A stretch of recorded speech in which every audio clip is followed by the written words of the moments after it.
دوستی کے نام پر کیجیے نہ کیوں کر دشمنی، کچھ نہ کچھ آخر طریقہ کار ہونا چاہیے۔ جھوٹ بولا ہے تو قائم بھی رہو اس پہ ظفر، آدمی کو صاحب کردار ہونا چاہیے۔ ناظرین کرام، کہا جاتا ہے کہ اورنگزیب عالمگیر کی خدمت میں ایک بہروپیہ پیش ہوا جس کا نام کندن تھا۔ اس نے آتے ہی ایک عجیب فرمائش کر ڈالی۔ اس نے کہا کہ حضور، آپ بہت دانشمند انسان ہیں اور میں ایک فنکار ہوں، میں چاہتا ہوں کہ میں اپنی فنکارانہ صلاحیتیں آپ کے سامنے پیش کروں اور ایسا بہروپ اتاروں کہ آپ اسے پہچان نہ سکیں، اور اگر آپ پہچان سکیں تو آپ جیت گئے، اور اگر نہیں پہچان سکے تو میں جیت جاؤں گا۔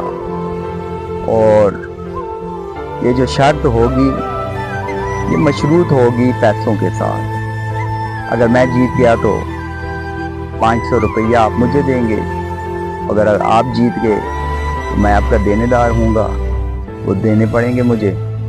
پہلے تو اورنگزیب عالمگیر اس بات پہ راضی نہ ہوئے۔ انہوں نے کہا یہ وقت کا ضیاع ہے، میرے پاس کرنے کے لیے اور بہت سے کام ہیں۔ لیکن آخر اس نے انہیں قائل کر لیا۔ جب وہ قائل ہو گئے تو وہ کندن بہروپیہ وہاں سے رخصت ہو گیا۔ جب وہ گھر پہنچا تو عجیب خلفشار کا شکار ہو گیا اس کا دماغ۔ وہ سوچ رہا تھا کہ کہیں ایسا نہ ہو کہ میں ہار جاؤں اور بادشاہ سلامت غصے میں میرے ساتھ کچھ ناروا سلوک نہ کر ڈالیں۔ لہذا وہ یہ سوچ ہی رہا تھا کہ اس کے دماغ میں ایک عجیب ترکیب آئی۔ اسے معلوم تھا کہ اورنگزیب عالمگیر کچھ عرصے کے بعد جنوبی ہند میں جو مرہٹے ہیں ان کے خلاف لشکر کشی کریں گے اور ان کا مقابلہ ہوگا۔ اس نے ایسا کیا کہ وہ وہاں سے رخصت ہوا اور ایک سلطنت میں جا پہنچا جہاں پر اورنگزیب عالمگیر نے حملہ کرنا تھا۔ وہاں پہنچ کر اس نے ایک بزرگ کا روپ دھارا، بال بڑھا لیے، اپنے گلے میں منکے لٹکا لیے، اور ساتھ ساتھ وہاں بیٹھ کر جھوٹ موٹ کا ایسا مستغرق ہو گیا عبادت میں کہ لوگ اس کے سحر میں مبتلا ہونے لگے، اور دور دور سے لوگ قدم بوسی کے لیے اس کے پاس آنے لگے اور دعائیں کروانے لگے۔ اسی اثنا میں اورنگزیب عالمگیر نے بھی حملہ کر دیا، لیکن مرہٹوں کی جو افواج تھی وہ اس قدر قلعہ بند تھیں، اس مضبوطی کے ساتھ کہ انہوں نے قلعہ پر حملہ کیا تو مرہٹوں کو شکست نہ دے سکے۔ اورنگزیب عالمگیر پریشانی کے عالم میں واپس آیا۔ کچھ لوگوں نے اسے مشورہ دیا کہ ہمارے ہاں گاؤں میں، اس علاقے میں ایک ولی اللہ ہیں جن کی دعائیں قبول ہوتی ہیں، آپ ان کے پاس جائیں اور دعا کروائیے۔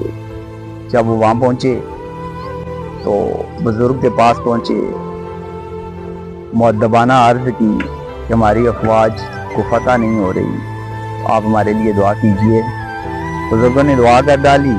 جب وہ واپس گیا اور ان کی افواج نے زور سے قلعہ پر حملہ کیا کہ انہیں فتح نصیب ہو گئی، اور جب یہ فتح حاصل کر چکے اور دوبارہ عالمگیر ان بزرگوں کی خدمت میں حاضر ہوا، آ کر ان سے کہا کہ حضور، یہ آپ کی دعاؤں کا نتیجہ ہے کہ ہم نے اس مضبوط قلعے کو فتح کر لیا ہے۔ تو جو بزرگ تھے وہ بولے کہ نہیں، یہ اس میں میرا کوئی کمال نہیں ہے، یہ تو اللہ کے کام ہیں، جس کام نے جس وقت ہونا ہوتا ہے وہ ہو جاتا ہے۔ تو اورنگزیب عالمگیر نے خوشی کے عالم میں بہت سا مال و دولت بزرگ کو پیش کیا، لیکن انہوں نے یہ کہہ کر ٹھکرا دیا کہ جو کام میں نے دعا کی تھی وہ خالصتاً اللہ کی خاطر تھی، مجھے مال و دولت سے کوئی لینا دینا نہیں۔ اس پر اورنگزیب عالمگیر انتہائی مایوس ہوا اور واپس لوٹ آیا اور واپس اپنی سلطنت میں تخت نشین ہو گیا۔ کچھ ہی عرصے بعد وہ بزرگ دوبارہ اس کے دربار میں حاضر ہوئے۔ جب اورنگزیب عالمگیر نے ان کو دیکھا ایک دم تخت سے نیچے اترا، ان کی آؤ بھگت کی اور انہیں یہ کہا کہ مجھے حکم دیا ہوتا میں آپ کے پاس آ جاتا، آپ کو آنے کی کیا ضرورت تھی؟ تو بزرگوں نے ہلکے سے چپکے سے اس کے کان میں کہا، میں وہ بہروپیہ ہوں جس کا نام کندن ہے، میں اپنی شرط جیت چکا ہوں، آپ میرے 500 روپیہ میرے حوالے کیجیے۔